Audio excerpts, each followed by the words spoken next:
I am Chaya, and I wish you all a warm welcome to the new series of programs. Our target is to help you, viewers, to discover literature, and if you have already embarked on a literary journey, we wish to keep you company during that journey. Today, we shall be looking at the meaning of poetry, at what a poem means, how it is constructed, and how the poem is organized. Things that we will be discovering include some of the technical terms associated with the world of poetry. I would like you to have a pen and any notebook by your side and to write down your own definition of poetry. There are many definitions of poetry as there are poets. How do we define what makes a poem? A poem is something unique to its author, but it is also created in the common currency of its period, style, preoccupations, shared beliefs.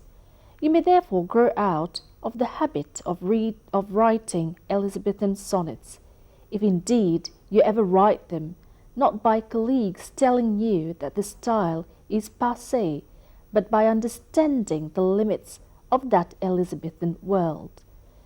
You will probably write yourself through many enthusiasms and styles, and because your experience of the world will be shaped by your literary efforts, your conceptions of poetry will change as you develop a voice commensurate with your vision.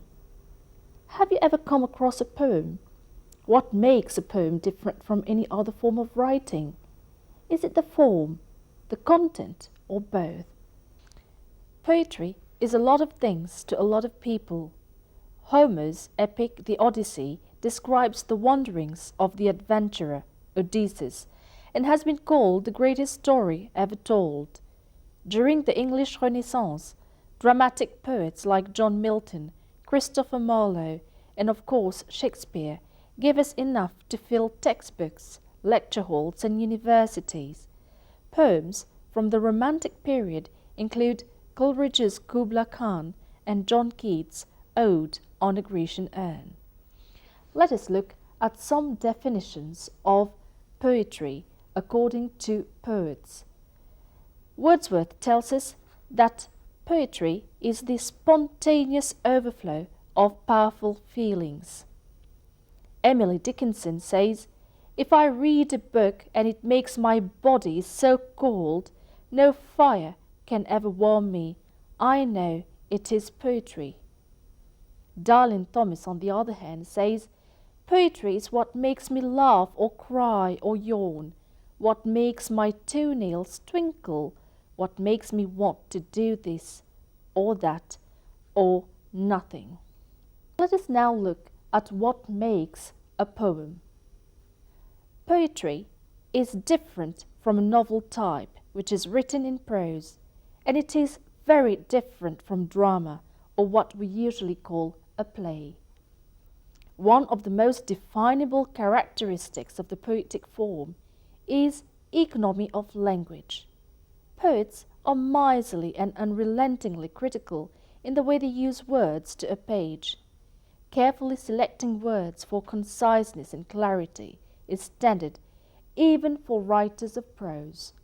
But poets go well beyond this, considering a word's emotive qualities, its musical value, its pacing, and yes, even its relationship to the page. The poet, through innovation in both word choice and form, seemingly rents significance from thin air. But poetry is more than that. Let us now look at what a verse means. I have chosen some lines from Keats, who says, I quote, "Beauty is truth, truth beauty. That is all you know on earth and all you need to know." William Blake, on the other hand, tells us, "Our meddling intellect misshapes the beauteous form of things. We murder to dissect." Blake's words introduce us to a different argument about poetry. His view is that poetry is above all an art of immediate effects, and what readers of poetry should do is open themselves up so as to feel the emotional force of the writing upon them. To dissect and analyze the poem at first sight seems to the poet to destroy the relationship between a poem and the reader.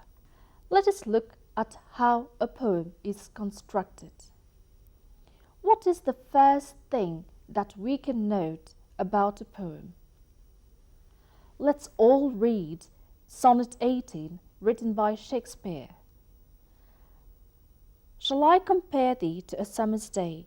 Thou art more lovely and more temperate. Rough winds do shake the darling buds of May, and summer's lease hath all too short a date. Sometime too hot the eye of heaven shines, and often is his gold complexion dimmed, and every fair from fair sometime declines, by chance or nature's changing course untrimmed. But thy eternal summer shall not fade, nor lose possession of that fair thou owest. Nor shall death brag your wanderest in his shade, when in eternal lines to time thou growest. So long as man can breathe or eyes can see, so long lives this, and this gives life to thee.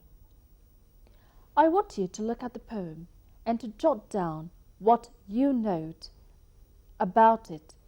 Look at the way that it is organized. Look at the lines. Look at the ending of those lines. When we look at the poem, we note that the lines form a pattern.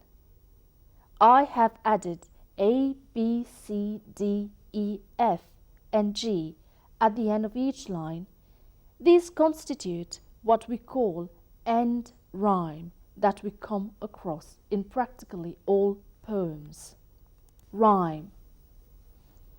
This is one term we shall be using a lot during our programs and during our study of poetry.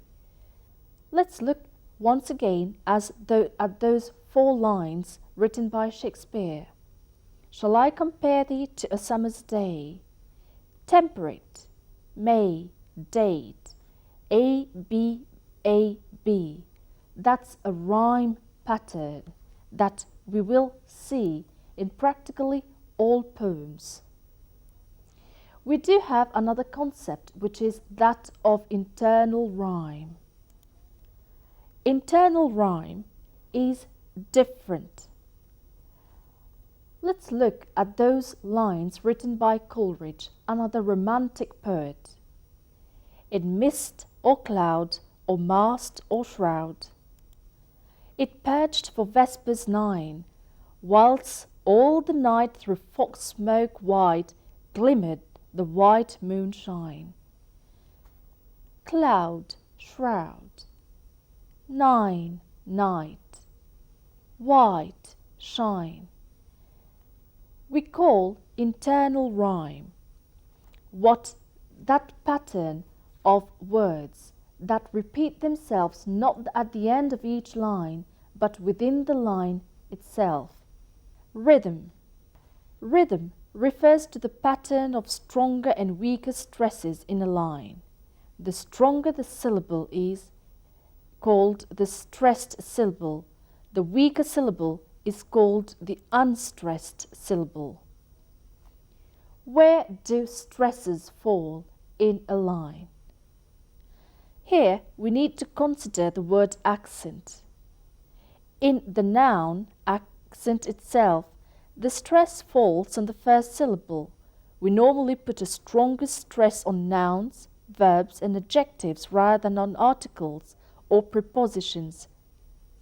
Metrical accent refers to the beat that we are expecting in a line. Let us now have another look at these lines written by another famous poet, Keats.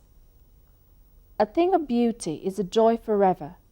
Its loveliness increases. It will never pass into nothingness, but still will keep a bower quiet for us and asleep, full of sweet dreams and health and quiet breathing.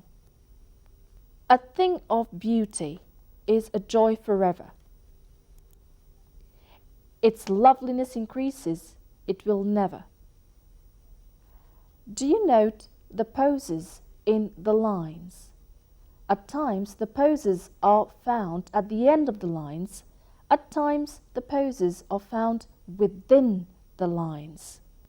We will first look at end-stopped lines. A pause in the reading which coincides with the end of a sentence close or other syntactic unit is called an end-stopped line. Line 1 and line 5 in that poem are end-stopped lines. What is the effect of an end-stopped line? It tells us about the poet's feelings, and there is a touch of finality at the end of each line. In a way, we are told about what the poet feels, and that's it. It stops there. Line 5, on the other hand, presents us with an end to the poet's thought or what he has to say. It also implies that in the next line, the poet might be taking a new thought or a new idea, which he will develop in another stanza. I said stanza. What is a stanza? Usually when we write compositions, we use the word paragraph. A stanza to poetry is what a paragraph is to a composition. In a poem, we may have a lot of stanzas, or we may have a poem without any stanza. We have something different, which we call run-on or enjambement. I take up once again those 4 lines that we just read some time ago. You will note that lines 2 runs through to line 4. Can you think about the effect that this achieves? Usually, long lines reflect a pensive or happy or a very appreciative mood of the poet. In the same way, when we use very short lines with a lot of stops, it might make the poem more dramatic. It might also reflect the poet's anger, angry emotions, feeling of dissatisfaction. But what is it with this poem? What is the effect of run-on lines? The stillness of the situation and the appreciation of the poet is rendered even more efficient through the run-on lines. We are therefore made to feel the quietness of the situation and the beauty of the place. And at that time, we know that the poet is in a very calm and serene mood. Let us now shift to something slightly different, the caesura. A strong pause within a line, breaking it into 2, is what we call a caesura. You will note that each time that I speak about any technique, I usually talk about its effectiveness. This is because when we are studying poetry, we cannot stop at just identifying technical terms. We need time and again to comment on the efficiency and effectiveness and why the poet uses it at that particular time. Let's go back to those lines. Its loveliness increases, it will never pass into nothingness, but still will keep a bower quiet for us, and asleep. You will note there are 2 different caesuras in those lines. The caesura tells us about the different ideas that the poet has at that time. Here, in these 4 lines written by Keats, we might speak about a certain duality in the situation, and thus the pauses tell us about the different ideas in the poet's mind so far. Let's look at what assonance, alliteration and onomatopoeia mean. Still, a few other lines from Keats. I quote, "Thou still unravished bride of quietness, thou foster child of silence and slow time." Assonance is the repetition of identical or similar vowel sounds. Let's look at those lines even more closely. Thou still unravished bride of quietness, thou foster child of silence and slow time. We note that there is a repetition of I, and that sound, when it is repeated, is called assonance. Here, the assonance creates a very lingering movement and emphasizes the slowness with which time passes for Keats. Let's look at those lines by Shakespeare. "When to the sessions of sweet silence thought, I summon up remembrance of things past, I sigh the lack of many a thing I sought, and with old woes new wail my dear time's waste." In those lines you will note once again that we have repetition this time of the S sound, the TH sound and the W consonants.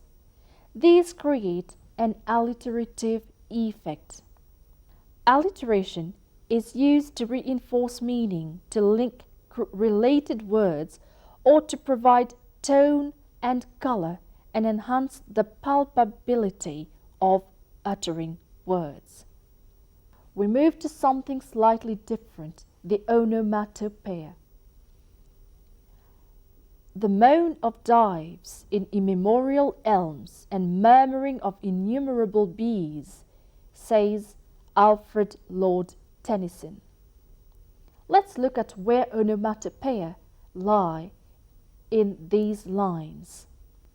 Onomatopoeia usually designates words or combination of words whose sounds seem to resemble closely the sound it denotes. Can you think about onomatopoeia in the language that you use every day? Words like hiss, buzz, rattle, bang are all onomatopoeic. And we have something like the dripping of water. Dripping of water takes up the ting sound that water makes when it drops from a tap. Irony. Irony is the expression of words used to convey an opposite meaning from the usual sense, whereas a metaphor is a term used to treat two things that are not the same as equal, such as the universe is God's playground. Is the universe God's playground? Of course it isn't. But when we use it as God's playground, we're making a metaphor. Oxymoron. Oxymoron refers to the joining of two words that seem to be contradictory, opposites, but offer a unique effect, such as living deaths, freezing fires, deafening silence, happy sadness, pretty ugly. In fact, oxymorons are used to reflect the conflicting emotions that a character may be experiencing. We will note usually at the beginning of Romeo and Juliet, when Romeo speaks about his love for Juliet, he uses a lot of oxymorons, showing to us that he is caught in a dilemma. Repetition. We usually come across several repetitions in poems. A repetition is a repeating sound, line, syllable, bringing enforcement to the meaning of a poem. Repetitions exist in different ways. At times, they create thematic unity within a poem. Thematic unity meaning that the poet starts off with a theme. He might wander and talk about different things as he goes along, but it is the repetition of specific words that contribute to create a certain unity and tell us where exactly the poet has been going and what he wants to achieve.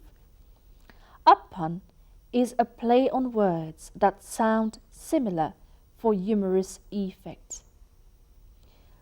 At the opening of Twelfth Night, we note the pun on heart, H-A-R-T, and H-E-A-R-T.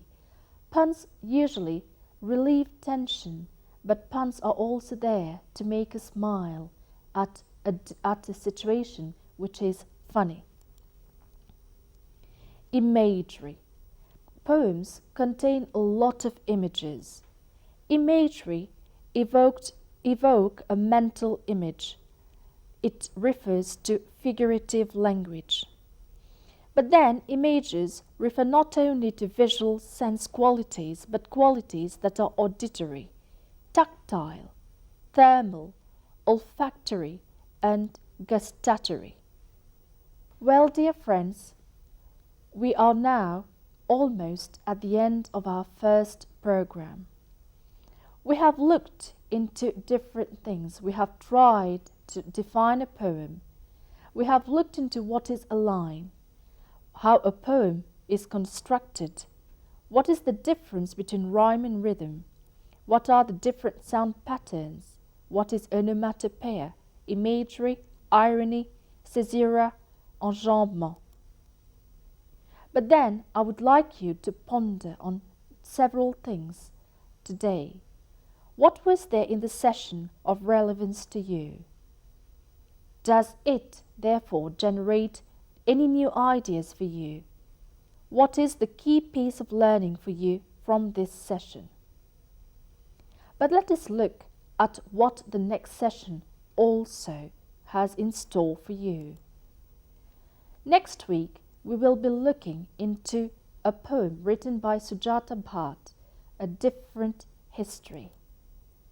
In that poem, we will look into meaning, we will look into who the poet is, we will also look at different concepts behind her writing. Why does she write with that pen?